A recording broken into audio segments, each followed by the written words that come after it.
तर तुम्ही अभ्यास करा, म्हणजे हे सांगणं आहे फक्त. तर अ आ ई उ ही अक्षर मी म्हणतो, कारण गाण्यात होतं की सारखी येतात ना. तुम्हा बिन असं म्हणतात, तू असं म्हणताना तुला तानेमध्ये येतं, मग म्हणताना मग अ येतो, तुम्हा बीन म्हणताना ई येतो. तर ती अक्षरच आधी करून ठेवते. आम्हाला रानडे पण आम्हाला शिकवलं, अशोक रानडे, त्यांनी खूप छान.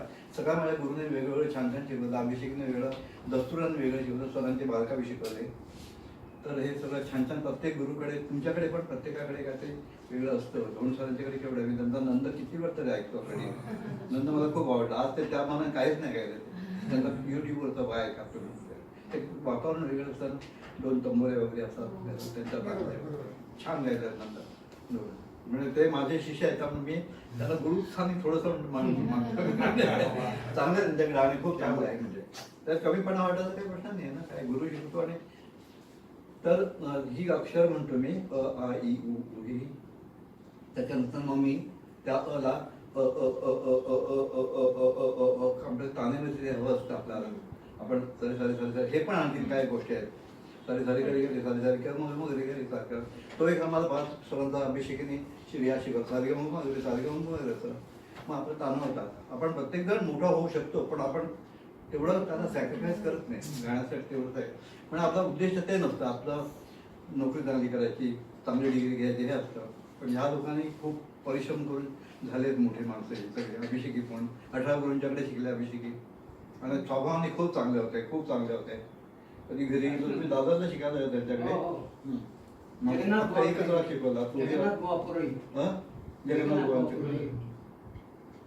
तर तो रियाज करायला अ आ ई उ ते, आणि मग ते असं करतो. थोडा त्रास होता आधी पहिल्यांदी, जास्त नाही करायचा, कारण कुठला गॅस कोणाला किती झेपेल हे सांगता येत नाही. तर तो थोडा थोडा करायचा. नंतर मग मी तान्यांच्या वेगळ्या गणपती रियाज आहे. पण पहिला मुळात सकाळी पाऊण तास तुम्ही रियाज करा, ओम लावा, आणि पाऊण तासामुळे हा प्राणायाम आहे, ऑटोमॅटिकली प्राणायाम होतो. म्हणजे ओम असं मी म्हटलं अक्षर ना, मी ते माझे 25 सेकंद जातं. तुम्ही श्वास बघा तुमचा घरी पेटीसवर लावा, आणि 6 किती वेळ लागतो बघा. 12 सेकंद जातं जास्त, प्रत्येकाचा 12 सेकंद जातो. मी तो रियाज मी 25 सेकंद आपण आणले, आता कमी झाला म्हणजे, पण 20 सेकंद नक्कीच जातो. पण स्पर्धा झालं इथे ना प्रत्येकाचा 20 सेकंद माझा 6 जातो. आणि तो रोज सकाळी तो 6 म्हटल्यामुळे आपला आवाज ब्रॉड होतो. मी माझ्या परवा लक्षात मिसेस बोलतोय आणि मी बोलतो, अगं म्हटलं मी किती छान बोलतोय यापेक्षा. म्हणजे साधं बोलणं, साध्या बोलण्यामध्ये कंटिन्युटी आहे. मी कंटिन्यूच माझ्या आवाजात हे होतं. आता नाही जमलं मला, म्हणजे आता ते कारण सांगितलं काली दोन मध्ये काय. तर मग काली दोन मध्ये वेळात बघायला म्हणतो ते कळत नाही आपलं. तसं करा, आणि मग तुमचं गाणं खूप चांगलं होईल. तुम्ही साधं राहू नका. म्हणजे मी आहे दैसर न राहायला दैसरच बाहेर चांगलं गा. म्हणजे चांगले फालतू कलाकार येतात. आणखीन आपल्याकडे इंडियात येऊन हे मारून जातात. कोण तो अभिषेकींचं नाव सांगून जातो. तो कोण? महेश काळे. फालतू माणूस एकदम फालतू माणूस.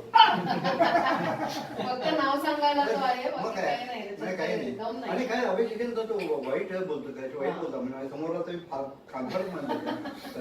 तो काय म्हणाला, ते अभिषेकींचं येतं गाणं घेतलं कुठलं काही घ्यायचं ती घ्या म्हणा. पण याचं थोडं जुनं झालं म्हणतो ते, म्हणजे गाऊन थोडं हे झालंय म्हणून त्याचे चेंज करतो. आणि मग त्याने काय तुम्ही करतात ते त्याला आम्ही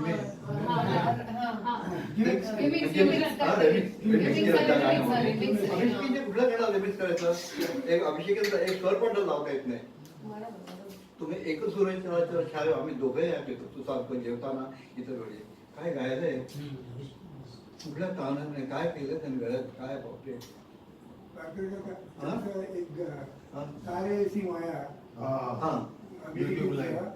काय गायलंय. 16-17 मिनिटं गायलेलं आहे. त्यांचे हे पण आहे, एक सुराच्या छाया. काय सुंदर म्हणतात ते. मला म्हणायचं होते पण नाही, ते जमणार नाही. जाऊ नये.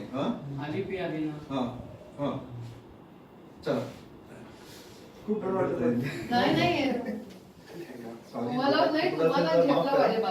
कारण माझं वयाप्रमाणे नाही.